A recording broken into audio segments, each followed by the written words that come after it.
વિદ્યુત ચુંબકીય તરંગની તીવ્રતા જેને આપણે આઈ કહેશું ઇન્ટેન્સિટી. આઈ ફોર ઇન્ટેન્સિટી. આ કેવી રીતના વ્યાખ્યાયિત છે તો કે પાવર પ્રતિ મીટર સ્ક્વેર.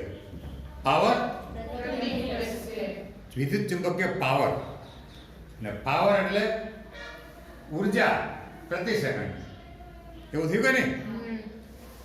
તો આનું સૂત્ર શું થાય? આઈ બરાબર પાવર ભાગ્યા નહીં ક્ષેત્રફળ. પાવર ભાગ્યા, જ્યાં પાવર છે ઉર્જા ભાગ્યા સમય છેદમાં ક્ષેત્રફળ. બરાબર? આ તો વાત થાય છે ખાલી સમજણ માટે. સમય નીચે જાય છે. ઉર્જા ભાગ્યા સમય ભાગ્યા ક્ષેત્રફળ. બરાબર? એટલે એક પ્રકારનું દબાણ થયું. આ થતી ને આપણે ઉર્જા ભાગ્યા ક્ષેત્રફળ ભાગ્યા સમય. એટલે હું ગુમાવ્યો તો કેનો કમાયો હતો આપણે? તો કર્યું કઈ ટૂંકમાં આ ઇન્ટેન્સિટી છે અને તીવ્રતા પણ કહેવાય. મોટે ભાગે આપણે પાવર વોટમાં આપ્યો હોય. ઉર્જા પ્રતિ સેકન્ડ આ જૂલ કહેવાય, આ સેકન્ડ કહેવાય. જૂલ પ્રતિ સેકન્ડ એટલે વોટ. તો આખું વોટમાં આવે. એટલે આ વોટમાં અને ક્ષેત્રફળ છે મીટર સ્ક્વેરમાં હોય. રાખવું પડે. બરાબર? તો આ સૂત્ર થયું. હવે આના આપણે ઉર્જા ઘનતા, વિદ્યુત ચુંબકીય તરંગની ઉર્જા ઘનતા એટલે બેની ભેગી બોલું. એમાં વિદ્યુત ક્ષેત્રની ઘનતા આવી ગઈ ને ચુંબક, એની હારે કઈ સંબંધ ખરી તીવ્રતાનો? કે દાખલા ગણવા આપણે કામ લાગે. જોવો જી, પહેલા તો કુલ ઉર્જા ઘનતા છે ને હું રો કહું. વિદ્યુત ક્ષેત્રની પ્લસ ચુંબકીય ઉર્જા ઘનતા બેની ભેગી એટલે કે રો ઈ પ્લસ રો બી. અને રો ઈ એટલે 1/2 એપ્સિલોન 0 સ્ક્વેર પ્લસ 1/2 બી સ્ક્વેર અપોન મ્યુ 0. મ્યુ 0 નીચે આવે. હવે આમાંથી કોઈ પણ એકને રિપ્લેસ કરો. તમારે બી ની ભાષામાં જોઈએ છે કે ઈ ની ભાષામાં જોઈએ છે, એ પ્રમાણે તમારે એપ્સિલોન 0 અને મ્યુ 0 ની કિંમત મૂકવાની. જો કેમ મૂકવાની તમે સાઈડમાં દવાની નોંધમાં. આપણે ખબર છે c = 1/√of mu 0 into epsilon 0. આવું છે ને? બરાબર? આમાંથી કોઈ પણ એકને કરતા બનાવે. દાખલા કે મારે મ્યુ 0 નો કરતા બનાવવું તો 2 પર વર્ગ કરું તો c² ને મ્યુ 0 એપ્સિલોન 0. તો મ્યુ 0 શું થયું? 1/c² into. બરાબર? હવે જો અહીંયા 1/2 એપ્સિલોન 0 e² પ્લસ 1/2. હવે પાછું જો સૂત્ર આપણે પાસે આવી છે ને કે b c = e. સાચું? તો b બરાબર આપણે મૂકી શકીએ e/c.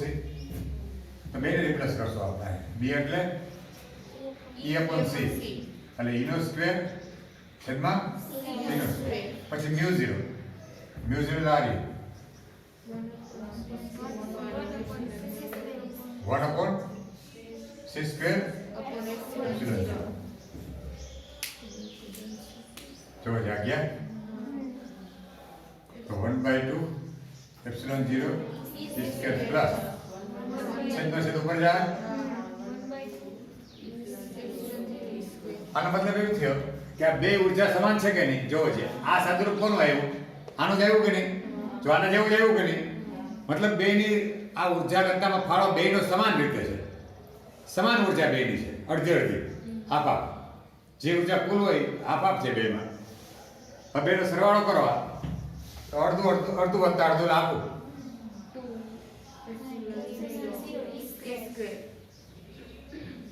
આ આપણને કુલ ઉર્જા મળી. ઉર્જા ઘનતા કુલ. બરાબર? એ રીતે તમારે કુલ જોતું હોય તો અહીંયા આનું બમણું થયું ને, નાનું બમણું કરો તો શું આવે? બી સ્ક્વેર અપોન મ્યુ ઝીરો. આમાં થાય આ સૂત્ર બીજું આમાં લગાડી શકો. બી સ્ક્વેર અપોન આમ આવે. કારણ કે આ સેમ છે, જે આ છે એટલું જ આ છે, હે ને? તો આનું બમણું કરી નાખો તો કુલ મળી જાય. કેમ આનું બમણું કર્યું તો શું મળ્યું? જો બગડો ઉડી ગયો. સેમ તમે આનું બમણું કરી દો. એ તમે આમ જ હવે તમે એની જગ્યાએ મૂકી દો. એ બરાબર બીસી મૂકો અહીં, અને એપ્સિલોન 0 અહીં મૂકો. આ નીચે જાય અને મ્યુ 0 આવે. તો આ સૂત્ર આવે બી સ્ક્વેર અપોન મ્યુ 0 કુલ ઉર્જા ઘનતા. આટલું થઈ ગયા પછી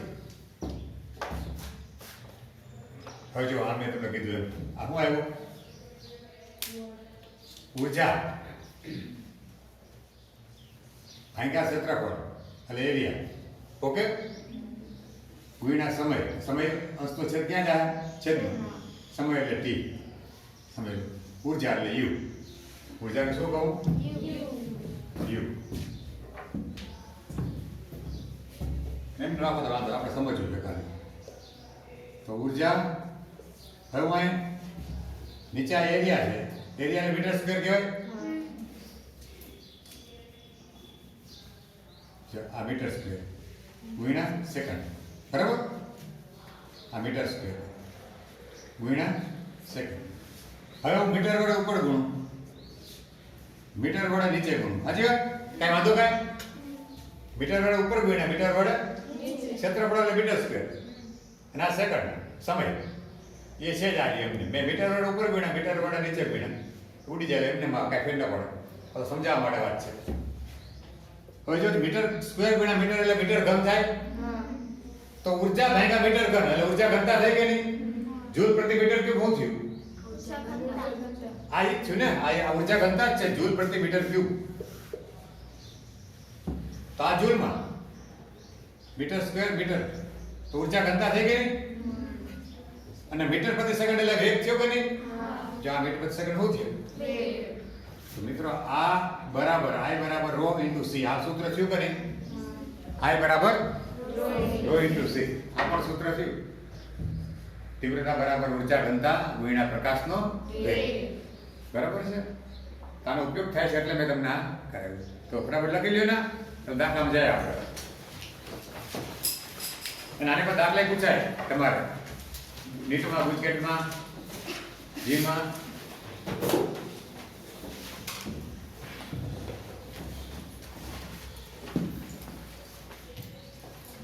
આ કામ કરજો. પ્રશ્નપત્ર સોલ્વ કરવાનું ચૂકતા નહીં. કમસે કમ 7 બધાય.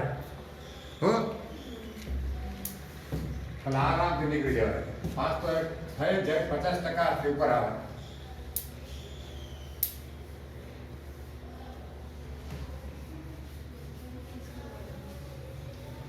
કારણ કે કોર્સ ઘણો બધો નીકળી ગયો છે. 30% જેટલો ભાગ લેવા તો ઘણું એવું નીકળી ગયું પ્રકાશમાં. આમાં ઓછું નીકળ્યું. આમાં વધારે દાખલો નીકળી ગયા. જો વધારે સ્વાધ્યાય નીકળી ગયા છે. પેલા બેમાં તો એ જ કરાવવા રહ્યો. વધારે સ્વાધ્યાય કરાવે એમાં કેટલો ટાઈમ ગયો? પેલા 2 ચેપ્ટરમાં કરાવ્યા હતા આપણે.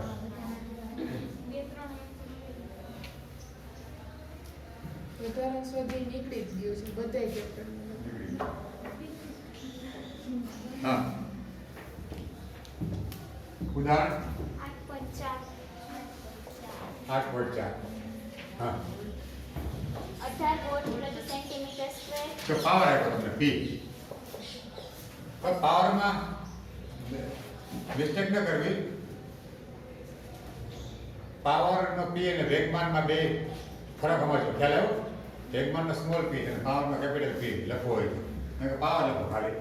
આપણે પાવર કેટલા આપ્યો છે? 18 વોટ 18 વોટ પ્રતિ સેન્ટીમીટર સ્ક્વેર. પ્રતિ સેકન્ડ પ્રતિ. Centimetre square. આ તો તમને ભાગ્યા ક્ષેત્રફળ આપ્યું છે આપણને. પણ આ તમને તીવ્રતા આપી છે. હું આપ્યું છે? તીવ્રતા. આ સેમી સ્ક્વેર છે. મતલબ કે વોટ ભાગ્યા સેમી સ્ક્વેર છે. પાવર ભાગ્યા એટલે તમને હું આપ્યું કહેવાય? તીવ્રતા. તીવ્રતા આપી કહેવાય. આમ ઓળખાય ડેટાને.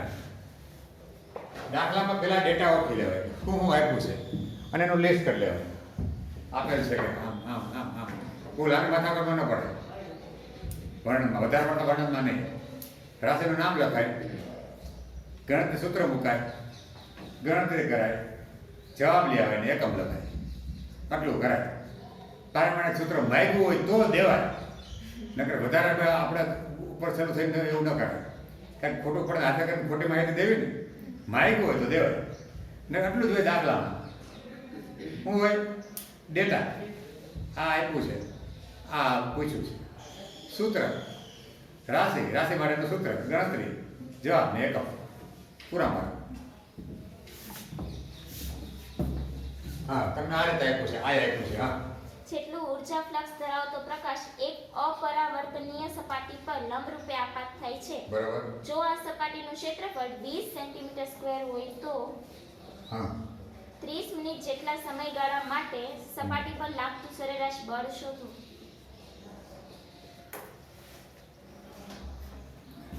સરેરાશ બળ ગોતવું છે. બરાબર. તો જેવો છે હું આ આઈ છે એનું સૂત્ર આમ લખી શકું. જોજો બરાબર. પાવર એટલે ઉર્જા, સાચી વાત. યુ ભાગ્યા સમય, સાચી વાત. અને ક્ષેત્રફળનો એ આમ લખી શકું. બરાબર. તો હવે મારે બળ જોઈએ છે. શું જોઈએ છે? અને હું સી વડે ઉપર ગુણું અને સી વડે નીચે ગુણું. બરાબર. હવે જોવો છે આ યુ બાય સી એટલે વેગમાન થયું કે નહીં? સપાટીને મળતું વેગમાન ગુણ્યા સી છેદમાં સમય ગુણ્યા એરિયા. છેડે વેગમાન કેનો થયું? U by C. હવે વેગમાનને કરતા બનાવી લઈએ. વેગમાનને કે મને સમય આપ્યો છે, એરિયા આપેલા છે, સી ખબર છે, તો વેગમાનને કરતા બનાવું માટે વેગમાન P = I ગુણ્યા T ગુણ્યા A ભાગ્યા C. સાચી વાત. બળ એટલે શું? વેગમાન ભાગ્યા સમય. સાચી વાત. બળ એટલે વેગમાન dP by dt. વેગમાનનો ફેરફાર સમયને સાપેક્ષ એને આપણે બળ કહીએ. બીજો નિયમ ન્યૂટનનો. હવે બળ F બરાબર P ભાગ્યા T. P ભાગ્યા T કરો. T શું છે? I ગુણ્યા T ગુણ્યા A ભાગ્યા C ભાગ્યા T. ઓકે. જો જે T જાય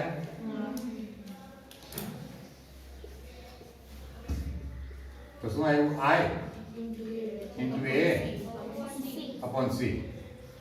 I ખબર છે આપણને કેટલો છે? 18. બરાબર. હવે બધું મીટર સ્ક્વેરમાં લેવાનું છે. શેમાં લેવાનું? મીટર સ્ક્વેરમાં લેવું પડે. પણ જો તમે આ સેમી સ્ક્વેરમાં રાખો તો ઉડી જશે. આ સેમી સ્ક્વેર ઉડી જાય તો વાંધો નહીં. તો એરિયા પણ સેમી સ્ક્વેરમાં લેવું તો વાંધો નહીં. લે આ 18 વોટ પ્રતિ સેમી સ્ક્વેર. ઓકે. હા બરાબર છે. એક્ઝેક્ટલી. આ મીટર પ્રતિ સેકન્ડમાં હોય તો આ સેકન્ડ ફેરવું હોય તો શું કરવું પડે? 100 વડે ગુણવું પડે તો સેમી બધું થાય. અથવા બધા મીટર સ્ક્વેરમાં ફેરવી નાખો તોય થાય. ખ્યાલ? અથવા બધાને મીટર સ્ક્વેરમાં ફેરવી નાખો તોય થાય. પણ તો પછી બળ એક તો ન્યૂટનમાં હોય ને. બળ એક શેમાં હોય? એટલે ઇઝીલી આપણને કે બધાને મીટર સ્ક્વેરમાં ફેરવી નાખી એટલે કઈ મિસ્ટેક થાય નહીં. એટલે 18 10 ની -4 ઉપર જાય તો +4 વોટ પ્રતિ મીટર સ્ક્વેર. થઈ ગયું? સમય ના પડે બેન, સેકન્ડ જ છે. હા મિનિટ છે. મિનિટને સેકન્ડ કરવા પડે. Exactly right. એટલે બીજો કામ મતલબ કે એને સેકન્ડ કરવા પડે. એમાં કઈ ના નથી. હવે એરિયા કેટલો આપ્યો છે 20 હે? સેમી સ્ક્વેરમાં છે. એરિયા બધે કરીએ ને આપણે એરિયા 20 સેમી સ્ક્વેર 10 ની માઈનસ 4 તો મેં લખ્યું અહીંયા તો એમ કે સર અહીં લખી નાખો ને રેડી 10 ની માઈનસ 4 આ મીટર સ્ક્વેર ઓકે તો બધું એમ કેસમાં જ લઈએ એટલે જવાબ ન્યૂટનમાં આવે ડાયરેક્ટ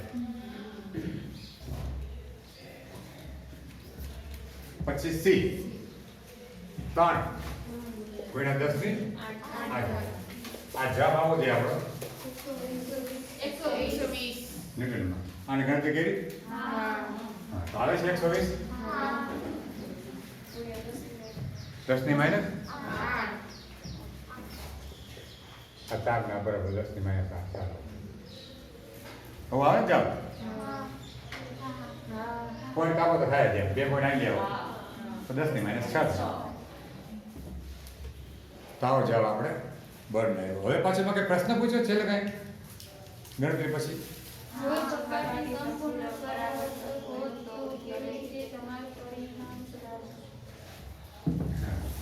પરાવર્તક હોત તો તમારું પરિણામ કેવી રીતે સુધારે વેગમાન ભાગ્યા સમય બરાબર એક બરાબર વેગમાન ભાગ્યા હવે તમને આમ સમજાશે કે પરાવર્તક હોય તો વેગમાન વધે શું થાય અને શોષક હોય તો વેગમાન ઘટે અને વેગમાન એટલે દળ ગુણ્યા વેગ સાચી વાત તો વેગ વધે તો જ વેગમાન વધે ને અને વેગ ઘટે તો હવે હું કહું કે વેગમાન વધશે તમે કહો કે કેમ શોષાય નહીં તો પરાવર્તન થાય તો હવે તમને સમજાવું બે બ્લોક છે બરાબર એક છે એકદમ કઠણ સપાટી વાળો કેવો સપાટી દબાતી જરાય શોષાય નહીં એવો અને એક છે લોટના પીંડા જેવો આમ મતલબ એની સપાટી એકદમ પોચી અથવા ને રબર બાંધ્યું છે હે ને એવો બ્લોક છે ગમે એ રીતે બેનું દળ હરખું છે એ રીતે રાખીએ આપણે અચળ હવે અહીંથી હું એક દડો મારવા બે ઘર્ષણ રહિત સપાટી પર છે અથવા જે કાંઈ ઘર્ષણ હોય વાંધો નહીં બેની સમાન ઘર્ષણ છે અહીંથી અમે એક બોલ સમાન ઝડપથી આને મારું અને સમાન ઝડપ આગળ રબર જેવું છે આ પોચું એને મારું તો વધારે આગળ કોણ જશે આ કઠણ સપાટી વાળો આગળ જઈ ગઈ નહીં કારણ કે પોચા વાળો તો શું થાય એમાં શોષી લે ને દડો અડધો તો અંદર દબાવી જાય આમ દડો અડધો અંદર દબાઈ જાય એટલે ઉર્જાનું શું થઈ જાય છે શોષણ એમાં ઉર્જાનું શોષણ નથી થતું તો બધું પરાવર્તન ગતિ ઉર્જામાં થાય શેમાં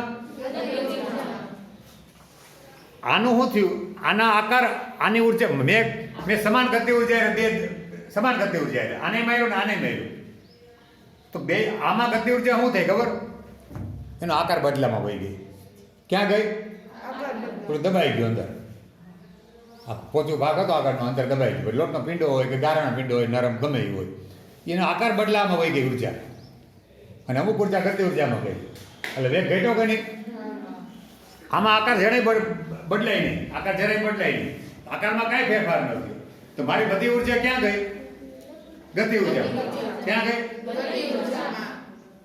તો ગતિ ઉર્જામાં એટલે વેગ વધ્યો કહેવાય કે નહીં તો વેગ કોનો વધારે કહેવાય કઠણ સપાટી હોય એનો ને એનો ઓછો થયો શોષાઈ જાય છે એનો ઓછો થયો લોટના પીંડામાં તો હું નાખું દડો તો અંદર ઘૂસી જાય ને મારે બોલ હોય કોઈ તો અંદર ઘૂસી જાય તો એનો આકાર બદલાવી નાખ્યો તો મારી ઉર્જાનો એને આકાર બદલાવવો પડે કે અમુક ઉર્જા અને બચી ખુચી હોય એ એને આગળ લઈ જાય એટલે એનો વેગ ઓછો હોય એટલે વેગમાન ઓછું આકાર બિલકુલ ન બદલાવાનો સંપૂર્ણપણે પરાવર્તન આકાર બિલકુલ આમ મારે તો સામો દડો આવ્યો તો મારી ઉર્જા ગઈ ક્યાં એની ગતિ ઉર્જામાં એટલે એનો વેગ વધારે હોય કહેવાનો પરાવર્તકનો વેગ કેવો હોય વધારે કારણ કે 100% છે એટલે 100% અહીંથી નાખે આઘાત ત્રીજો નિયમ ન્યૂટનનો આઘાત પ્રત્યાઘાત સમાન બધું એક તો મેં દડો નાખ્યો એને કારણે એને મળ્યું પાછું એને સામો ધક્કો માર્યો એને કારણે એને મળ્યું બેને કારણે આમ વહી ગયું એટલે બમણું થયું શું થયું કારણ કે 100% 100% પરાવર્તક છે એટલે એનો વેગ બમણો થઈ ગયો કેવો થઈ ગયો જે પહેલા જતો હતો સંપૂર્ણ શોષાઈ જાય અને જે વેગ હતો સંપૂર્ણ શોષાઈ જાય તો છે. આ સૂત્ર આપણે જ્યારે વાપરીએ ને યુ બાય ટી, એમાં યુ છે એ સંપૂર્ણ શોષાઈ જાય ત્યારે વેગમાન છે. પણ સંપૂર્ણ ન શોષાય તો 100% પરાવર્તન થાય તો આના જેટલી જ ઉર્જા બીજી મળે પાછી. રિબાઉન્ડ એને કહેવાય ને, આઘાત પ્રત્યાઘાત. એટલે ફેરફાર બમણો થઈ જાય. શું થઈ જાય? ફેરફાર બમણો થાય. વેગમાનનો ફેરફાર શું થઈ જાય? બમણો થઈ જાય. એટલે વેગ વધી જાય એટલે તમે સમજાયું ને તમને? એટલે આ બમણું થઈ જાય. કહેવાનો ભાવ એટલે સંપૂર્ણ પરાવર્તક હોય તો એનું વેગમાન છે બમણું થઈ જાય. f ડેશ બરાબર 9 બળ. એટલે આ વેગમાન બમણું થઈ જાય. p dash upon t. નવું વેગમાન છે બમણું થઈ જાય 2p. એટલે કે 2u. આપણે 2p એટલે કે p બાય t એટલે હું f. એટલે 2f. એટલે બળે કેવું થઈ જાય? બમણું થઈ જાય. એનું બળે બમણું થઈ જાય અને વેગમાને બમણું થઈ જાય. બરાબર? આ રીતે થાય. પછી જેટલા ટકા આપ્યું હોય એટલે ટકા. 60% પરાવર્તન હોય કેટલું? 60%. તો પછી અહીંયા તમારે 2 ના આવે. અહીંયા 0.6 આવે. શું આવશે? બમણું થયું. એટલે ખરેખર તો 1.6 આવે. કેવું આવે? 8% હોય તો 1.6. 50% હોય તો 1.5. 100% છે. 100% એટલે શું થયું? 1.1 અને પાછું 1 4%. એટલે 1 + 1 એટલે 2. આ ખરેખર આમ છે. બગડો લખ્યો ને મેં એ 1 પ્લસ છે. 100 એ 100 માં એટલે 1 એ 1. 100 એ 100 એટલે શું થયું? 1 હતું આમ 1. એટલે 1 ને 1 2. 50% એટલે અડધું. એટલે 0.5 આવે પ્લસ. તો 1.5. 30% હોય તો 0.3 આવે. તો 1.3. અને અહીં જે આપણે મુકાય આપણે અત્યારે હું મૂક્યો આપણે 100% એટલે 1 + 1 આવ્યું છે. 50% હોય તો 0.5 આવે. 30% હોય તો 0.3 આવે. 20% હોય તો એ રીતે. અને 0% હોય પરાવર્તન સંપૂર્ણ શોષક થયું મતલબ શું થયું? તો અહીં 0 આવે તો ખાલી બે આવ્યું કે નહીં? 1 + 0 એટલે 1. આ રીતે આપણે દાખલામાં ફેરફાર થાય આ રીતે ગણી શકાય. આવડી જાય? આપણે આપ્યું હોય કેટલા ટકા પરાવર્તક છે? સર પાછું પરાવર્તક કેટલા ટકા છે? આ 100% પરાવર્તક તો એકડો. 50% 80% પરાવર્તક હોય તો 0.8 આવે. 25 હોય તો 0. હે? 25 હોય તો 25% હોય તો 0.25 ભાગ્યા 100 કરી નાખવાનું. 100% હોય ટકાનો મતલબ જ 100 છે. જો આ એકડો અને આ 2 મીંડા. નથી સમજાય કે સમજાય કે નહીં? હા, એ ટકાનો મતલબ 100 ઉપર. પર્સન્ટેજનો મતલબ જ 100 ઉપર. મતલબ આ 100 એ 100 છે એમ. એટલે 100 ભાગ્યા 100 એટલે શું આવ્યું? 1. એટલે મેં 1 મૂક્યો. 50% હોય તો ટકા ભાગ્યા એટલે 100. તો હું આવ્યું 0.5. 25% હોય તો 25 ભાગ્યા 100 તો હું આવ્યું 0.25. 5.25 આવે એટલે 1.25 થાય. બરાબર છે? આપણે હવે ક્લિયર થઈ ગયું?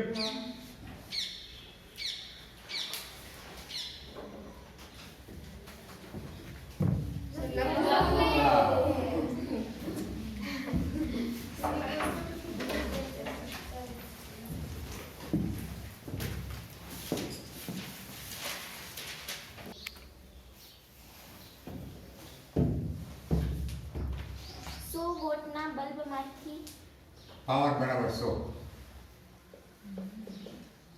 વિકી 100 વોટ. આ આટલા પાવરનો બલ્બ છે. હા. બલ્બમાંથી વિકિરણથી 3 મીટર દૂર ઉદ્ભવતા વિદ્યુત અને ચુંબકીય ક્ષેત્ર ગણો. 3 મીટર દૂર ઉદ્ભવતા વિદ્યુત અને ચુંબકીય ક્ષેત્ર ગણો. બરાબર. પછી બલ્બની કાર્યક્ષમતા 2.5% છે અને તે બિંદુવત ઉદ્ગમ છે તેમ ધારો. કાર્યક્ષમતા 2.5%. હા. વચ્ચે બલ્બ હોય બરાબર. બિંદુવત બલ્બ એમાંથી ચારક પ્રકાશ નીકળે વિદ્યુતભાવી તરફ. હવે આની ત્રિજ્યા આપણને આપી છે કેટલા હતું? 3 મીટર. 3 મીટર આપી. r બરાબર 3 મીટર. આ કુલ ક્ષેત્રફળ છે કારણ કે આ બલ્બ હોય તો ફરતી એવું તો નહીં કે એક સાઈડમાં જ્યાં ફરતો પ્રકાશ જાય કે નહીં તો 3 મીટરના ગોળાની આપણે વાત કરીએ આમ દૂર એવો કાલ્પનિક ગોળો ધારી એની સપાટી લે 3 મીટર ત્રિજ્યાવાળા ગોળાની સપાટી તો એ બધી સપાટી પર પ્રકાશ આપાત થાય ને તો ક્ષેત્રફળ શું થશે એ બરાબર એરિયા 4πr². 4π ગોળાની વક્ર સપાટીનું ક્ષેત્રફળ. આ ગોળો કહેવાય કાલ્પનિક ગોળો. વચ્ચે બલ્બ હોય અહીંથી અમુક અંતરે હું આમ કાલ્પનિક ગોળો લઉં ફરતું કે ફરતો પ્રકાશ જાય તો એટલા અંતરે જેટલી સપાટી છે વક્ર સપાટી એની પર કુલ કેટલો વિકિરણ આપાત થાય છે તો એ બધી સપાટી પર આપાત થાય ને પણ આપણે જોતું છે પ્રતિ મીટર સ્ક્વેર કારણ કે પાવરનો મતલબ એ થયો ને સોરી પાવર તો પ્રતિ સેકન્ડ છે પણ તીવ્રતા આપણે ગોતી હશે તો પ્રતિ મીટર સ્ક્વેર તો એરિયા બરાબર 4πr². આ ક્ષેત્રફળ કાલ્પનિક ગોળાની વક્ર સપાટીનું ક્ષેત્રફળ 4πr એટલે 3 નો વર્ગ તો કેટલું થયું 3 નો વર્ગ 9 9 ચોક 36 36 ગુણ્યા 13 14 કરો 113 ઓકે 04 એટલે જવા દે આપણે મીટર સ્ક્વેર એરિયા આવી ગયો ક્ષેત્રફળ સપાટીનું ક્ષેત્રફળ. તો તીવ્રતા વિકર્ણ તીવ્રતા I બરાબર પાવર ભાગ્યા ક્ષેત્રફળ. હવે આ પાવર આપ્યો છે બલ્બનો આપ્યો છે આ કુલ પાવર છે કેવો છે કુલરનો પાવર આપણે બલ્બ એમાં પ્રકાશ કેટલો બહાર પાડે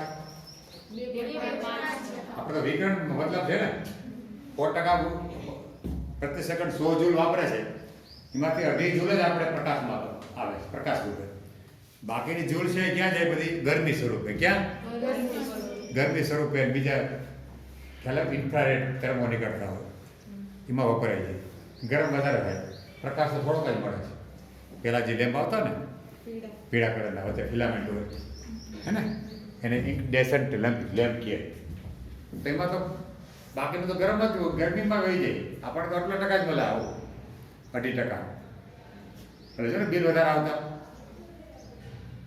હવે જો એટલો જ પ્રકાશ એલઈડી આવી ગયા કાર્યક્ષમતા ઘણી વધી ગઈ ગરમ ઓછા થાય તો એની કાર્યક્ષમતા સારી હોય પ્રકાશની એમ જેટલો વાપરે એમાંથી ઘણો ભાગ આપણને મળતો હોય પ્રકાશ સ્વરૂપે જેટલો અપાતો હોય તો આપણો પાવર છે વિકર્ણ પાવર. આ વિકર્ણ પાવર છે આ સૂત્રમાં શું આવશે કેવો પાવર આ વિકર્ણ પાવર છે ત્યારે આપણે વાત કરીએ છીએ વિકર્ણ તીવ્રતાની અને વિકર્ણ પાવર છે એ કુલ પાવરના 2.5% છે તો કુલ પાવર કેટલો છે 100 એના 2.5% એટલે ભાગ્યા 100 આવું થાય કે નહીં 100 અહીં જે હોય અહીંયા એના 2.5% ના એટલે ગુણ્યા ટકા એટલે જે આપ્યું એને ભાગ્યા 100 છેદમાં ક્ષેત્રફળ 113 તો 100 ગયા 0.022 है ना जूल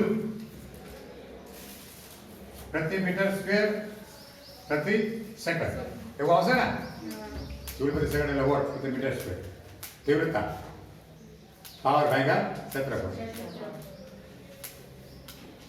આય મળી ગયું હું ગોતવાનું કીધું કેવું બી અને વિદ્યુત ક્ષેત્ર અને ચુંબકીય ક્ષેત્ર બે જ ગોતવાના હવે જુઓ ત્યાર પાસે સૂત્ર આવું છે I બરાબર ρ ઇન્ટુ c સાચી વાત મેળવું તો હમણાં ρ એટલે કુલ ઉર્જા છે ને ρ એટલે તો એપ્સિલોન 0 e સ્ક્વેર હે ને એપ્સિલોન 0 e સ્ક્વેર કારણ કે આપણે બલ્બનો પાવર આપ્યો છે એટલે આ વેલ્યુ છે ને એ સરેરાશ વેલ્યુ હોય આરએમએસ વેલ્યુ કહેવાય કદાચ મેં આપણે ભણી લઈએ આરએમએસ વેલ્યુ બરાબર એટલે અહીંયા બલ્બના ઉપર રેટિંગ આપ્યું છે એટલે આપણે અહીંયા આરએમએસ લેશું આ મહત્તમ નહીં પણ આરએમએસ ઇન્ટુ સી. પહેલા આપણે હવે આપણે આને જે જોઈએ છે એને કરતા બનાવી દઈએ છીએ. માટે ERMS નો સ્ક્વેર બરાબર આપણે ક્યાં જાય આઈ નીચે જાય ને આઈ ભાગ્યા એપ્સિલોન 0 ઇન્ટુ સી. માટે ERMS બરાબર રૂટ ઓફ આઈ અપોન જો આપણને આઈ ખબર છે